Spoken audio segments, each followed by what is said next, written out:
Hello. The purpose of this video is to give you a brief overview of your research report. I'm not going to read everything on the prompt sheet to you, but I do want to highlight a few things. This report should be a synthesis of the information that you found during your research. What I mean by that is that you need to take these ideas and be able to talk about them in a intelligent way, a way that shows that you not only read through them, but you actually have processed them some. And part of your job is to process that information for your reader so that you can issue this report. It's going to give us all the pertinent information about your particular topic in a way that provides us with enough information to feel like we know something about your particular topic. So stringing together sources is not enough. And what I mean by that is that you can't simply put quote after quote or even paraphrase after paraphrase without some explanation. So as you put in information that came from your sources, take a minute to explain what that information means, interpret it a little bit, analyze the information some. This is still factual. It's still very much a non-biased, objective presentation of information, but at the same time, you need to show that you fully understand the information that's being provided. So you may have to narrow your topic a little bit. And I say that because some of the global issues, especially from the UN Global Issues list, are so broad that you couldn't possibly talk about all aspects of it in this paper.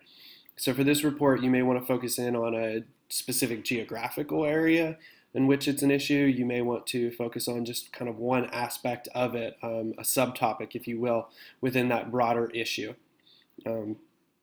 This is going to be a 5 to 6 page formal research report. It is a formal report, which means that you will be left out of it. There shouldn't be any conversational language, so it should be written as a formal report. You want to identify that your topic is in fact an issue, and I guess this is the broad question that you're answering is why is this particular topic so important that the UN has added it to its global issues list? Or if you've gone with one of the grand design challenges for engineering, why is it so important that they have made these one of their challenges that they've put out there because they want somebody to try to answer it and find a solution to it? So basically identify that, provide specific support. I make a note in here that you will want to have multiple sources per paragraph. So make sure that you're not just basically copying something from one source, even if you're paraphrasing it and citing it properly. You want multiple sources that kind of back that up, that provide the overview of your particular issue. You want to provide timely and accurate information. This means that your sources are not too old, that the information about it is current and up to date, and we know the most recent things that we need to know about whatever your topic is.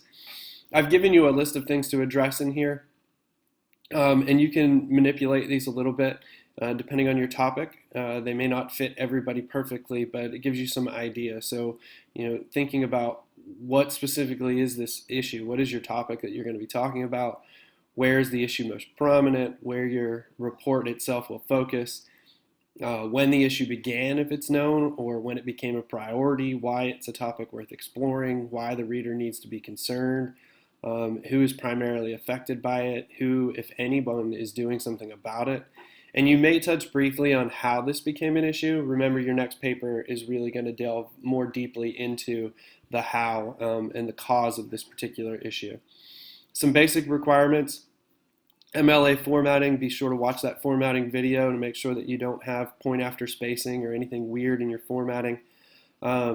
It's going to be 5 to 6 pages. That does not include your works cited. You'll need to have a minimum of 8 sources. A works cited page, you'll need to use in-text citations. That's going to include, whether it's a quote, whether you're using in-text indicators or you're using parenthetical documentation or a combination.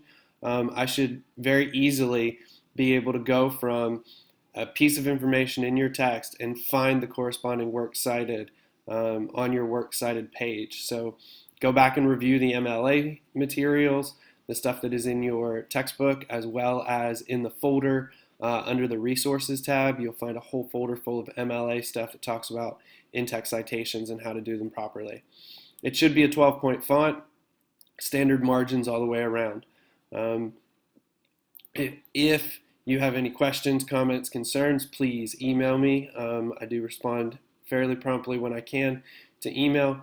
If you're curious about anything that's going on or what it is that I'm asking you to do for this research report, please do ask. Again, it's not due this week. It's going to be due next week, but I want to put it out here so you can start thinking about it as you begin to gather more sources and begin to organize your thoughts around this idea. Thanks.